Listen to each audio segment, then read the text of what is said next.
Merci beaucoup. Merci encore pour nous avoir invités sur cette scène. C'est toujours un plaisir d'avoir ce type de contribution à Correa Norita.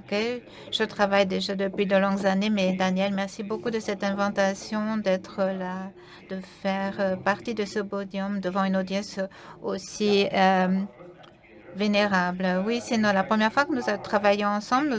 Nous allons faire de notre mieux pour parler des possibilités que nous avons aujourd'hui d'utiliser la dernière génération des matériaux de zircon en liaison avec le flux de travail numérique que nous utilisons tous les jours dans notre pratique clinique. Techniquement, nous allons suivre une ligne et nous allons discuter des avantages mécaniques de la dernière génération de zircon cubique afin d'atteindre la discussion sur l'apparence esthétique sur laquelle Daniele va vous donner énormément d'informations et de conseils également.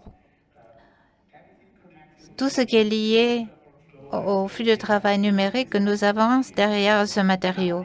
Parce que de nos jours, nous ne pouvons plus parler d'une révolution numérique. Nous pouvons discuter de l'évolution numérique des matériaux et des logiciels et des outils que nous utilisons dans notre pratique quotidienne clinique. Et c'est commun pour un dentiste aujourd'hui de parler d'un scanner intraoral. Est-ce que c'est, je pense pas du tout. Est-ce que c'est commun aujourd'hui d'utiliser le zircone cubique et de bien comprendre ce matériau dans notre pratique en tant que dentiste? Pas du tout, ou du moins pas comme peut nous le dire un clinicien dentaire. Parce que hier, nous avons discuté, lorsque nous étions à Innsbruck, que les techniciens sont toujours en avance par rapport aux dentistes dans l'utilisation des outils numériques dans les laboratoires et dans l'utilisation et l'expérience par rapport aux matériaux qu'est le zircone. Aujourd'hui, nous pouvons diviser les matériaux et nous pouvons les évaluer avec un logiciel et avec un flux de travail analogique. Ce sont des matériaux qui doivent être établis et apposés en couche et qui ont toujours besoin d'une expérience. Lorsqu'on crée un design, par exemple les céramiques composites, puis nous avons les matériaux complètement numériques qui ont besoin d'un flux de travail CAD/CAM pour être fournis dans les bureaux. Et nous avons tout un tas de matériaux qui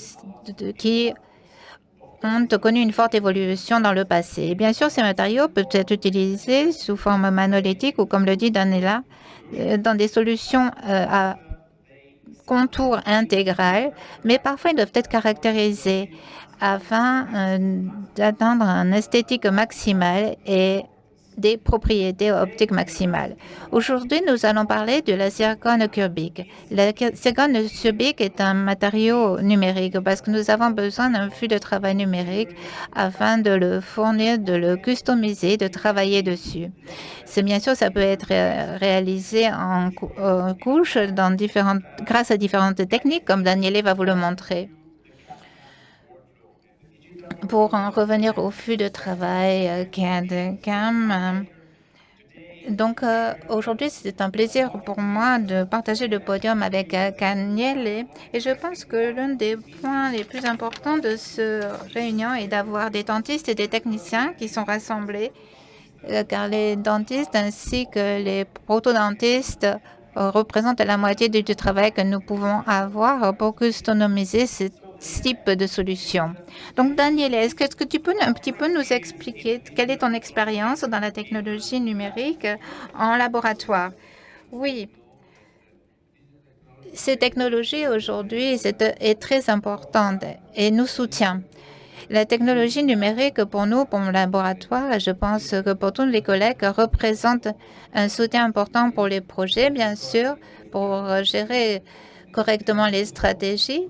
Et aujourd'hui, pour la nouvelle matériaux de génération, nous pouvons avoir un meilleur protocole pour la finalisation.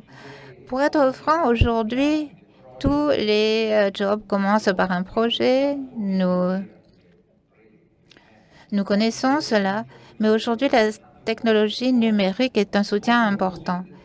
Si on considère aujourd'hui, nous avons bien sûr des matériaux qui sont très bien, qui se correspondent très bien à ce type de projet. C'est important pour le dentiste, pour le patient, et ils augmentent également la fiabilité des résultats pour le patient. Aujourd'hui, bien sûr, nous nous concentrons sur la zircone. Et la zircone, pour moi, est un soutien important parce qu'il couvre énormément de solutions. Je dois admettre que chaque job est bien sûr une option individuelle et personnalisée pour moi. Et on ne peut pas utiliser un matériau pour tout le monde. Mais la zircone couvre un très bon spectre. Et moi, j'ai commencé à travailler avec la zircone il y a plus de 20 ans. Et au début, ce type de zircone était tout à fait monoclinique et également totalement blanche. Mais de plus en plus, nous avons une évolution. Et ils sont ajustés. Et ce matériau et ses propriétés optiques sont comparables à l'émail naturel. Et je pense qu'il y a certains effets qui sont importants et c'est l'aspect de la multicouche numérique. Ça a été présenté en 2020 et ce matériau pour moi est très novateur parce que pour la première fois nous avons une zircone qui est dédiée à l'industrie et ce type de matériau a déjà des propriétés visuelles comparables à la dent naturelle et il y a en plus une très bonne translucidité. Et bien sûr, cette translucidité est intéressante pour résoudre également certains problèmes esthétiques.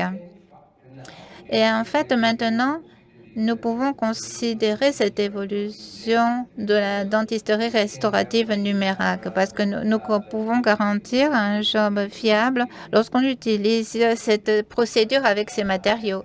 Oui, en effet, comme Bénédicte l'a dit tout à l'heure, il y a énormément d'avantages dans le fait de réduire l'épaisseur du matériau pour éviter la couverture de la zircone avec d'autres matériaux qui, par le passé, nous avions beaucoup d'expérience sur des erreurs par rapport à ça concernant la couverture justement de la zircone utilisée comme une sous-structure. Mais comme nous en avons discuté hier, la zircone est devenue une sous-structure au début du siècle dernier, mais à la fin du siècle dernier aujourd'hui, nous avons vraiment un revêtement que nous pouvons utiliser pour couverture nos dents. Donc la solution plein contour à intégral est bien sûr intéressante. Mais aujourd'hui, nous avons besoin de discuter également des matériaux à invasion minimale. Et ces matériaux doivent être utilisés parce que nous avons besoin de dire de réduire l'épaisseur du matériau, comme David l'a montré dans sa première conférence ce matin, mais d'autre part, nous devons fournir également une adhésion. Et M. Kern nous l'a montré tout à l'heure, et je suis sûre que Lorenzo cet après-midi discutera également de l'option que nous avons de l'adhésion avec la zircone aujourd'hui. Mais le problème, c'est que nous devons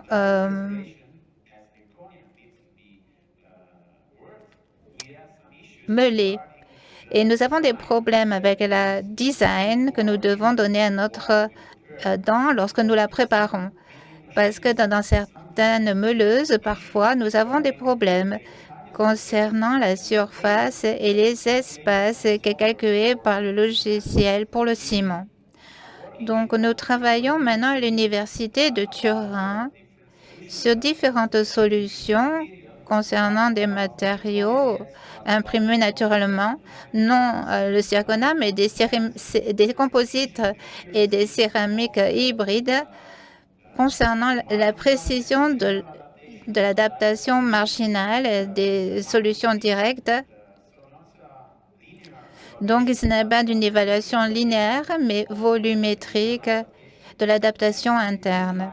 Et ici, vous voyez une solution imprimée à gauche, 3D, et ici, au centre avec 5 axes, et une solution meulée à droite. Donc, comme vous le voyez beaucoup mieux dans ce transparent, c'est que parfois nous avons une limitation des axes ou à 3 axes qui aujourd'hui soustrait des parties du matériau afin d'éviter des géométries que nous donnons à la préparation. Et ça pourrait être un problème parce que nous n'avons pas une quantité égale de ciment dans l'interface, mais également nous avons une réduction de l'épaisseur du matériau d'un certain niveau, zone, qui peut mener à des fractures ou à des problèmes dans l'utilisation clinique de ce matériau. Donc, nous allons essayer maintenant de couvrir ces problèmes et ces points concernant le comportement mécanique, mais tout d'abord concernant également l'esthétique également.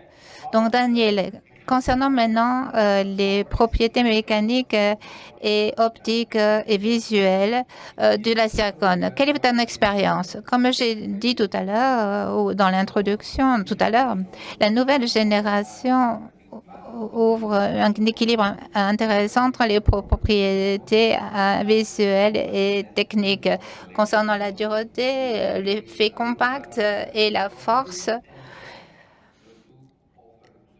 qui permet d'offrir la possibilité de travailler avec ces matériaux et pour ce, quand on prend en considération le traitement à invasion minimale et considérant les propriétés optiques. Et cette combinaison est idéale parce que l'effet optique et visuel ici, pour la première fois, nous avons combiné dans un seul matériau différentes valeurs optiques, valeurs chrome et translucidité. Concernant maintenant les propriétés mécaniques, oui, pour nous, pour le zircone et la restauration de zircone et la force de flexion, et puis la formation qui limite la formation de fissure et également la dureté de la fracture. Pourquoi est-ce que c'est important? Pour nous, ce qui est important, c'est la dureté et l'affection. Concernant la propagation de la lumière, je voudrais remercier le soutien du professeur pour cela.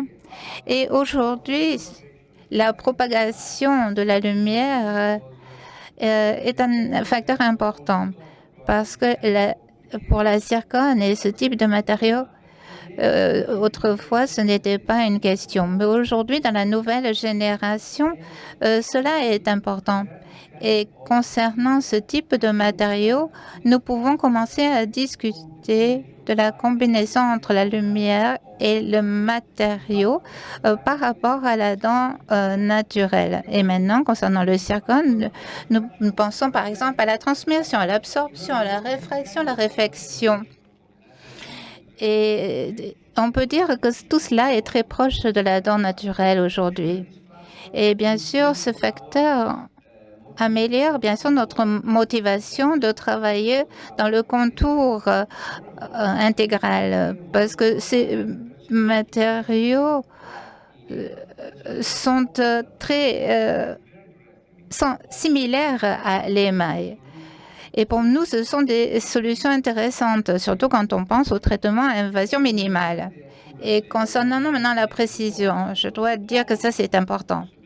Parce que de toute la possibilité, c'est d'avoir une grande précision dans notre travail. C'est vrai pour les techniciens, c'est important également pour les dentistes. Et aujourd'hui, il faut la contamination, la calibration, les programmes peuvent influencer de manière négative ou positive notre restauration. Et je voudrais attirer votre attention sur tous ces points. Et par exemple, nous, nous devons réaliser des tests.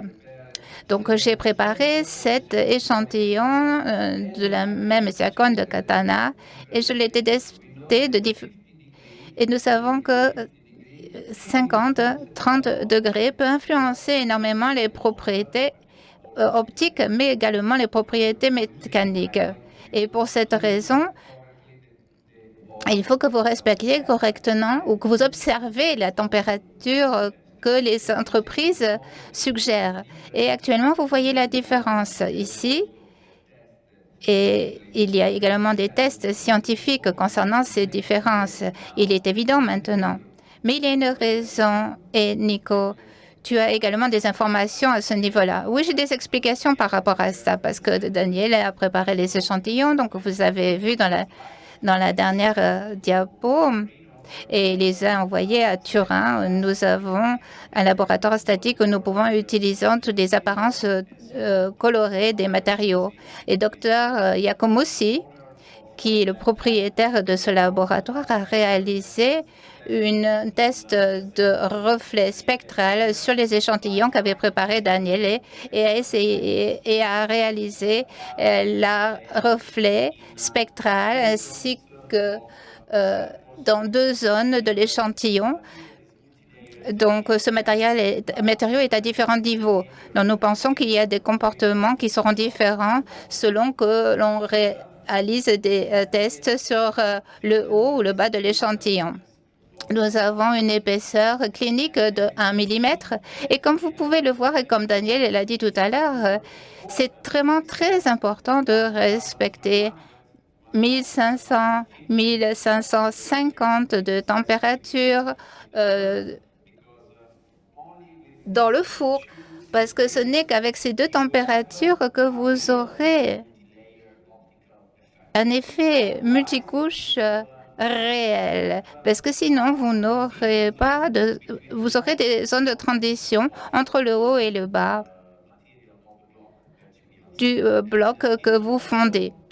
Et donc cela est confirmé par les valeurs A, L et B, où vous pouvez voir que 1500 et 1550 sont des températures qui ne donnent pas de différence significative dans les changements de couleur dans les zones de l'échantillon. Ça veut dire qu'à ces 2 températures, vous avez l'effet translucide réel du matériau et une quantité également appropriée de jaune dans le matériau, parce que ça, c'est important. C'est important également de respecter les nuances qu'a choisi le dentiste dans la chaise de dentiste et qui demande aux techniciens de réaliser. Donc, c'est quelque chose qui était vraiment intéressant. Parce que quand nous plaçons, par exemple, des matériaux dans la bouche, nous n'avons pas uniquement des problèmes mécaniques éventuellement avec la dégradation acide, mais également avec une ambiance aqueuse qui ont un impact sur l'apparence visuelle de la vitrocéramique ainsi que de la zircone.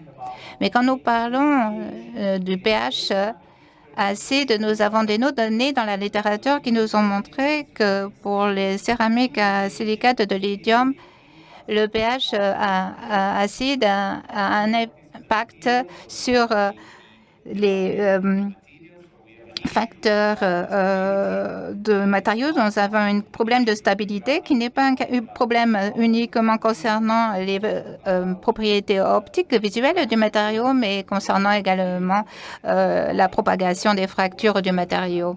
Et c'est pourquoi nous voulons un matériau monolithique. C'est à notre avis la voie qu'il faut suivre à l'avenir ou dans un avenir proche. C'est fondamental. Mais parfois, vous avez également des problèmes esthétiques parce que vous savez, la demande esthétique pour nous est importante et il y a différents niveaux de demande en fonction du patient. Mais il est sûr que il y a 10 ans à peu près avec un groupe d'amis, et peut-être qu'il y en a ici, Rossi, Bray. Nous avons présenté cette réduction, cette micro-réduction. Et quand on regarde dans les contours de la zircone, vous voyez les zones visibles. Sur les zones visibles, vous avez une poudre très fine. Et pour maintenir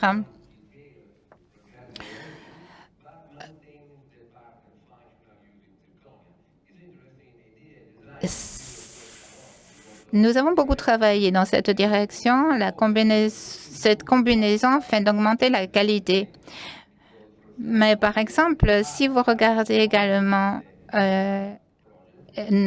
ce projet, nous avons introduit ce design où nous préparons l'anatomie numériquement et en fonction des différents âges, nous pouvons voir quelle est l'épaisseur idéale du matériau. Vous voyez, pour les jeunes, pour les adultes ou des gens plus âgés, selon l'âge du patient, vous avez des approches différentes. Et nous avons utilisé cette poudre et ainsi nous pouvons améliorer cette combinaison parce que nous pouvons également gérer la texture. Donc, quand on a ce type de travail, nous pouvons améliorer le matériau et pas seulement du point de vue esthétique. Et nous avons reçu des préparations et voici des impressions des préparations. Vous pouvez ici au niveau numérique, nous avons un projet provisoire.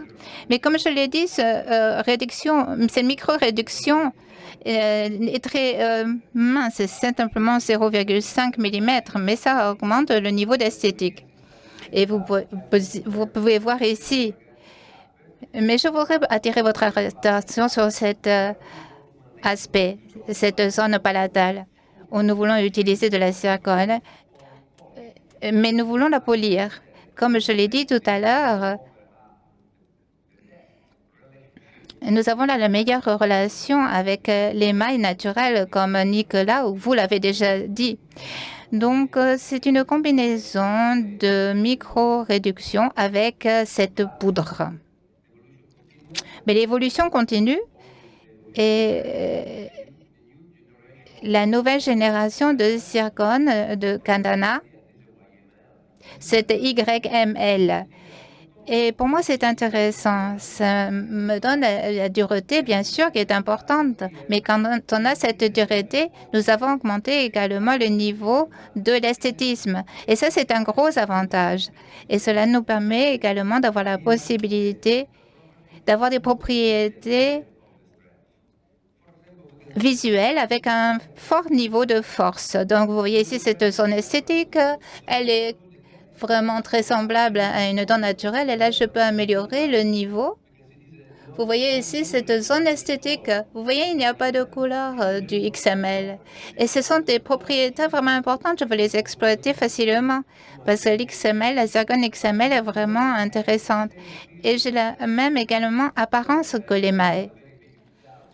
Et le doute que nous avons, micro-couche et micro-réduction, et pour être honnête, aujourd'hui, c'est difficile pour moi de décider. Qu'est-ce que je dois faire? Des micro-couches, micro-réduction ou zéro réduction en utilisant la nouvelle génération de porcelaine? Parce que c'est fondamental pour moi. Moi, évidemment, je suis l'évolution. Bien sûr, Korara et Monitake nous apportent les bons matériaux pour finaliser la zircone à contour intégral. Nous avons une émulsion intéressante, céramique liquide. CZR, c'est différent, il n'y a pas de poudre, mais nous avons la force. Et pour nous, c'est intéressant parce que ça ouvre la possibilité de finaliser l'esthétique. Parce que nous parlons ici de la micro-couche également. En 3D, nous n'utilisons pas une poudre, mais une émulsion. Et c'est intéressant quand nous utilisons cela également en combinaison avec l'YML pour une solution non invasive. C'est exactement notre micro-portion de couche qui n'est pas la vitrification parce que nous utilisons une céramique. Donc, colorée qui est intéressante pour ce type de solution. Donc, nous travaillons à un niveau de 20-30 microns. Donc, c'est vraiment très fin, hein, et ça offre une chance supplémentaire pour l'invasion minimale et la restauration à invasion minimale. J'utilise également ce type de travail ici parce que je voudrais mentionner pourquoi ne pas penser pour une couronne à unique dans la dans la réduction zéro. J'ai utilisé une recette pendant un certain temps, 4-4-1.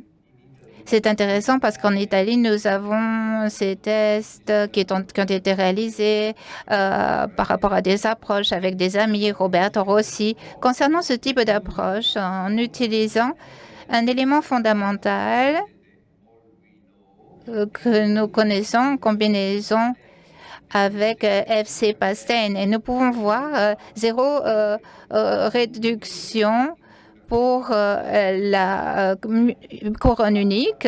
Vous voyez ici ce design, biodesign. Mais une fois que nous avons atteint l'apparence visuelle dont nous parle Daniel et qu'il dédie à ce matériel, nous avons des problèmes concernant le comportement mécanique ainsi que la combinaison avec les propriétés adhésives de la zircone. Parce que si nous voulons avoir une invasion minimale. Et nous avons des patients, par exemple, qui recherchent une solution d'implant pour remplacer ces deux molaires et ils demandent une autre solution. Un dentiste restauratif ou conservatif, moi je préfère toujours réduire autant que possible la quantité de tissu que je dois retirer. Et bien sûr, d'un côté, j'ai besoin de maintenir l'émail, mais d'autre part, j'ai besoin également de flux de travail numérique qui peut relier facilement le dentiste avec le technicien dentaire. Et en plus, j'ai besoin également de propriétés et de rétention micromécanique de cette solution. Et aujourd'hui, donc, c'est facile aujourd'hui d'envoyer de Turin à Savonnet un fichier que Daniel peut gérer. Oui, ça c'est intéressant. C'est intéressant, surtout pour les femmes, la distance oui, du travail à Turin. Donc ça, c'est intéressant. Quand on a ce type d'empreinte, et je commence à faire le modèle numérique. La solution est intéressante parce que dans ce cas, vous pouvez combiner le pouvoir du YML et du zircone. Et je peux avoir des propriétés acceptables du point de vue esthétique combinées avec la restauration partielle. La restauration partielle, c'est difficile pour nous. À ce moment-là, je fais le modèle directement sur le patient et je réimprime pour le suivi. Ça, c'est pas important pour la précision du travail, mais uniquement pour améliorer notre perception. Et sur ce cliché, on peut faire de la microstratification pour avoir cette solution partielle pour la prémolaire, pour éviter les problèmes avec l'implant. On voit le résultat. Alors, il y a suffisamment de résistance dans ce matériau. On peut avoir une approche mini-invasive. On peut aussi enlever de tissu au niveau du connecteur. Il faut comprendre combien de temps ça va durer. Comme Bénédicte l'a expliqué auparavant, on n'a pas de données cliniques sur ce matériau.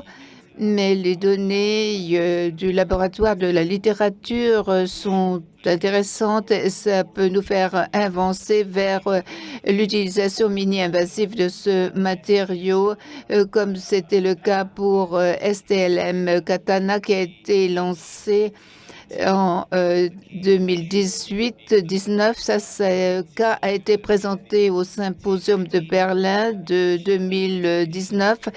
Ce patient avec une fissure symptomatique qui a besoin d'une restauration d'une dent unique. Je sais que quelquefois, c'est intéressant de voir la réhabilitation en pleine bouche, mais ma pratique quotidienne, c'est surtout la réhabilitation unique ou partielle. Donc, je dois comprendre comment gérer ces situations cliniques et avoir la possibilité d'un matériau qui peut avoir des propriétés adhésives avec moins d'épaisseur sur la surface occlusive ouvre la porte à la possibilité de travailler réellement sur des techniques, un workflow mini-invasif dans une procédure numérique. C'est moi qui l'ai réalisé en fauteuil avec CEREC. J'ai utilisé Panavia V5 et ensuite le suivi de 3 ans. J'ai une petite dégradation des propriétés optiques. C'est une prémolaire pour le problème. C'est pas un problème pour le patient, mais la restauration fonctionne bien dans ce scénario parce que quand on utilise le zircone pour remplacer l'émail occlusif, on n'a pas besoin de tant d'esthétique, mais de stabilité mécanique. La stabilité mécanique qui reproduit l'émail naturel. Quand il est soumis à la fatigue cyclique, se comporte pas comme la vitrocéramique, mais comme un matériau biologique qui change la manière dont il s'use en se basant sur la charge reçue. Si l'émail reçoit une petite charge, il lamine sans créer de fissures verticales. C'est ce qu'on voit chez les patients avec des facettes sur la surface occlusive. Quand la charge augmente, on voit des fissures qui commencent aux facettes. Et ceci mène à la fragmentation des protéines qui maintient les cristaux d'hydroxyapatite qui constituent l'émail. Donc finalement, on sait que l'émail a des propriétés isotropes, et plastiques et élastiques. C'est pas seulement un matériau plastique quand il est soumis à la fatigue cyclique. Ça, c'est important de le souligner parce qu'on a des données de la littérature sur la façon dont le vitrocéramique est agressive vis-à-vis de l'émail. Je le vois chez les patients quand j'ai une restauration unique ou bien arcade partielle et l'arcade opposée est de l'émail naturel parce que la céramique et l'émail s'aiment. C'est pas seulement un problème quand le patient mâche. On sait que quand les patients ont des problèmes de mastiquer, des produits durs, le problème est plutôt le contact fréquent entre le matériau de restauration et la structure naturelle de la dent qu'on trouve sur l'arcade opposée. On sait que l'usure mécanique qui se produit dans la bouche quand les deux arcades se ferment, ça peut être super variable chez un patient et ceci entraîne l'usure physiologique et 29 microns par an.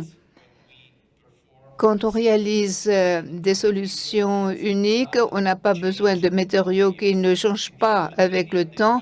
On a besoin d'un matériau qui se comporte comme l'émail avec le temps pour se dégrader comme les parois dans la bouche se dégradent.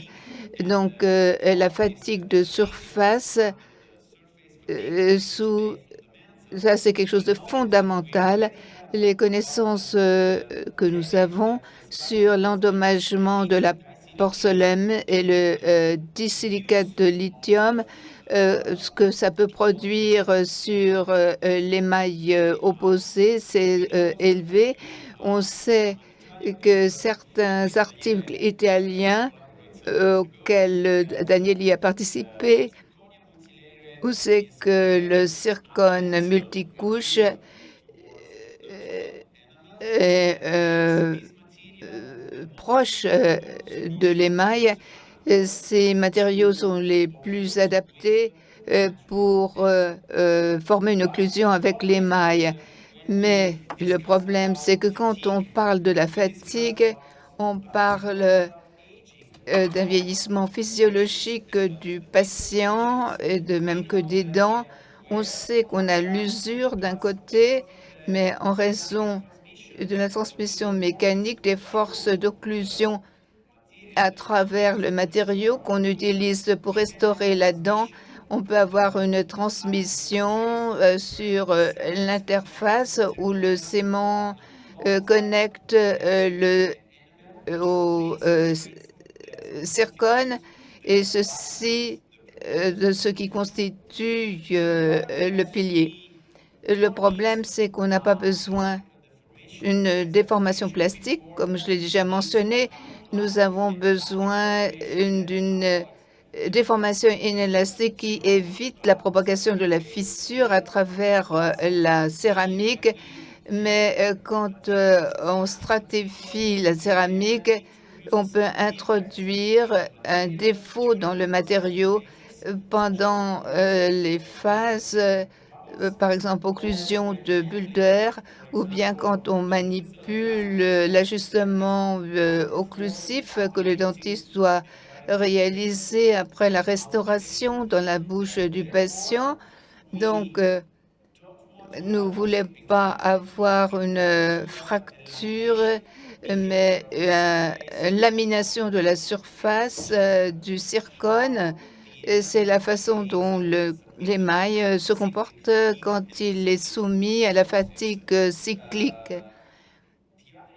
L'autre problème est que sur les faces, il peut y avoir bruxisme, où il peut y avoir des phénomènes artificiels, l'occlusion par le dentiste, et il y a des fissures qui démarrent, et à partir de ces régions, c'est là que démarrent les bréchures qu'on peut rencontrer en clinique.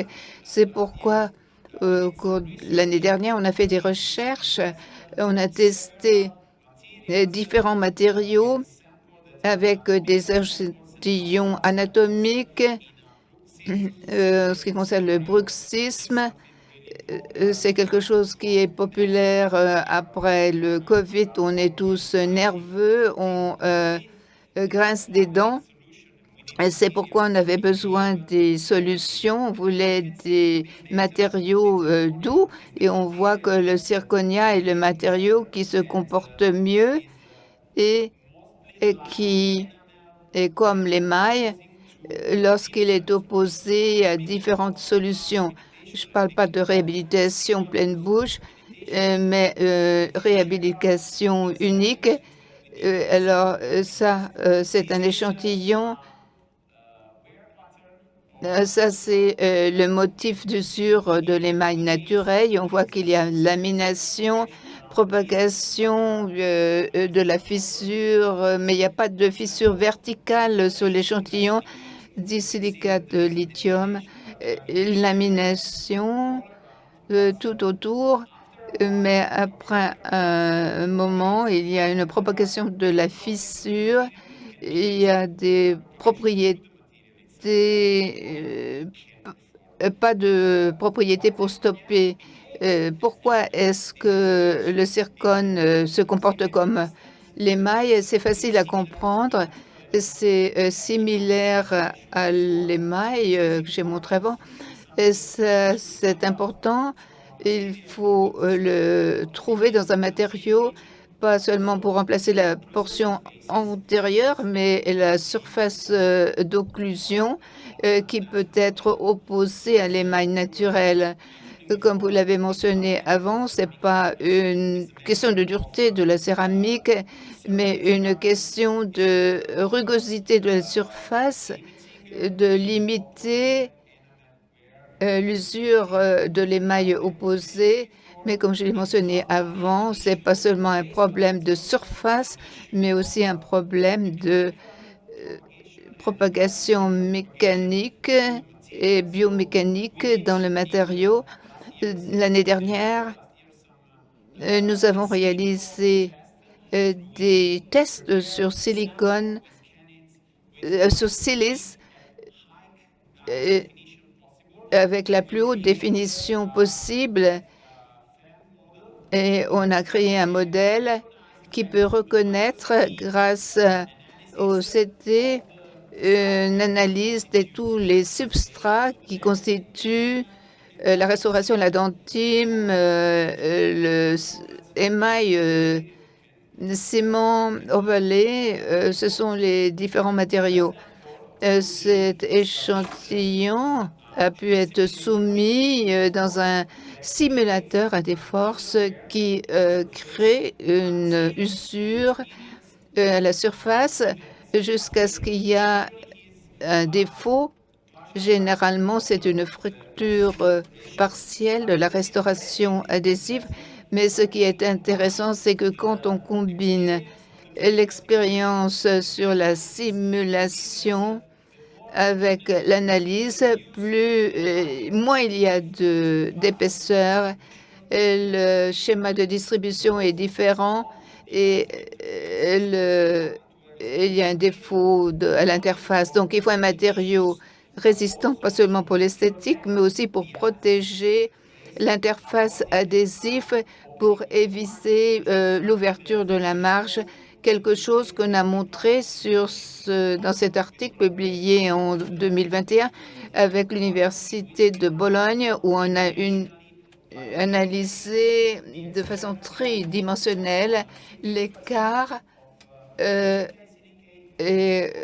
sur le zircone et des silicates de l'idium, et on voit la limite que le zircone combiné avec la préparation adhésive a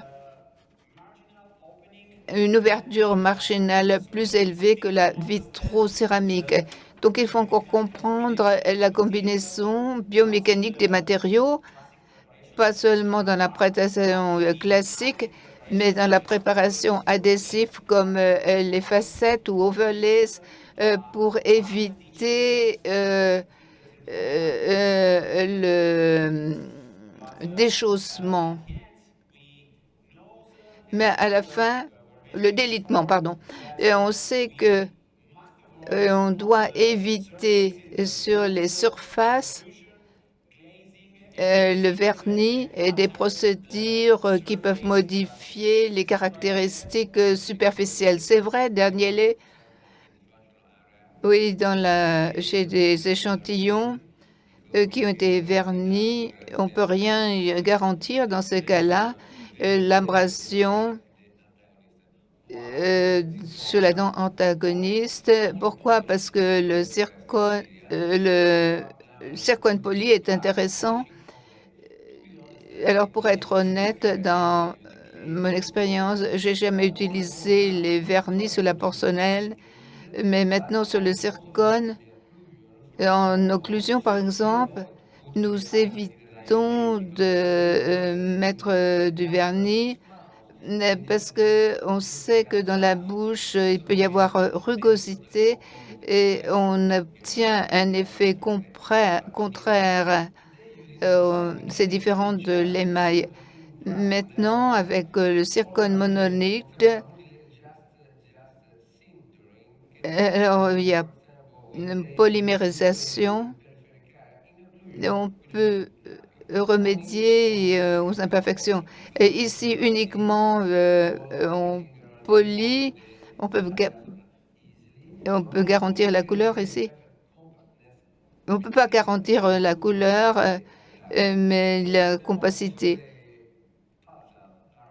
Ça, c'est sur la dent antérieure. J'ai déjà montré, on utilise la poudre jaune. Ça, c'est le point de vue du laboratoire en ce qui concerne cette poudre. Euh, c'est un avantage pour la dentine. On peut utiliser le minimum de poudre. Par exemple, on voit notre travail s'est terminé. Et dans ce cas, c'est microstratification. Euh, euh, Ensuite, on utilise le pinceau. Alors, ce matériau compact assure une protection et présente de nombreux avantages. Le problème est aussi sur l'ajustement occlusif. C'est possible de penser que si vous avez un très bon technicien comme Daniele, quelquefois il faut corriger l'occlusion sur la restauration indirecte et il faut utiliser une barre diamantée, une fraise diamantée. Il y a certains problèmes. Cette image que mon ami m'a donnée, c'est sur le zircone. C'est la raison pour laquelle je pense que le zircone est facile. Alors, on a découvert ce zircone blanc, mais ensuite on a la troisième génération, mais c'est difficile de le polir.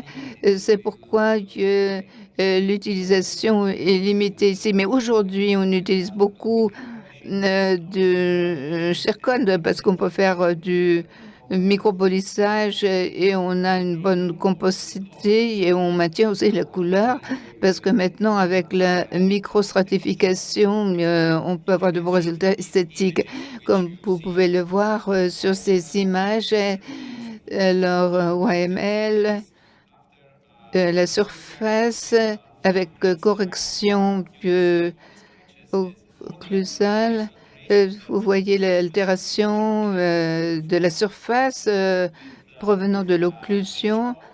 La solution intraorale peut vous fournir une surface très lisse. C'est fondamental pour réduire le dommage sur le zircone et sur les mailles antagonistes.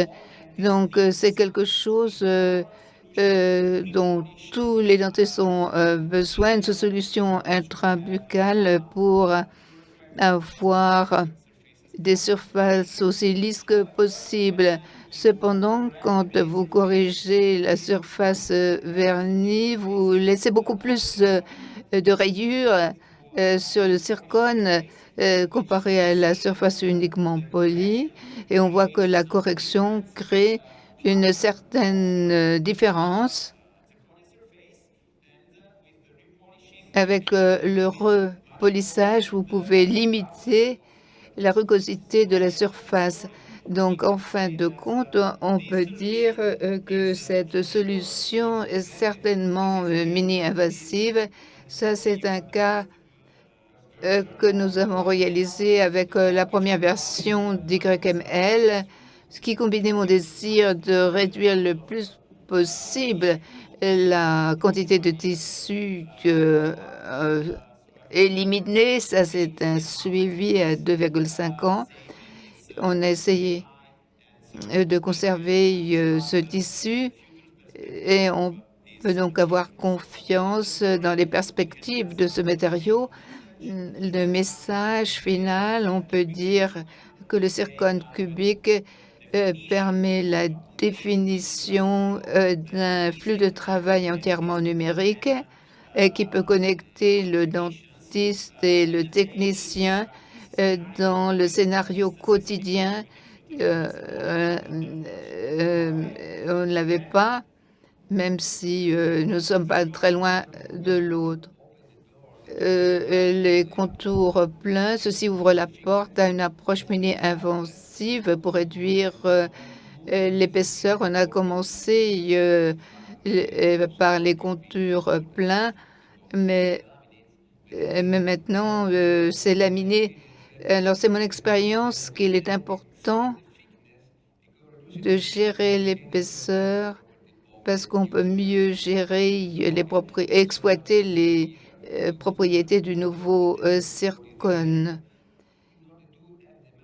Il faut exploiter ces qualités. Le zircone OML est certainement le meilleur matériau pour les propriétés optiques, comme Daniel l'a montré, et aussi épaisseur minime, comme le docteur Cottadini l'a dit. C'est quelque chose d'important. Donc, il faut travailler sur le comportement mécanique en conjonction avec une préparation minime, mais pas couronne complète, facettes, etc., pour comprendre avec le vieillissement comment ce matériau se comporte. Et si l'adhésion est stable, on n'a pas de défaut dans la marge. Ce sont des points qui peuvent nous ramener à des symposiums futurs.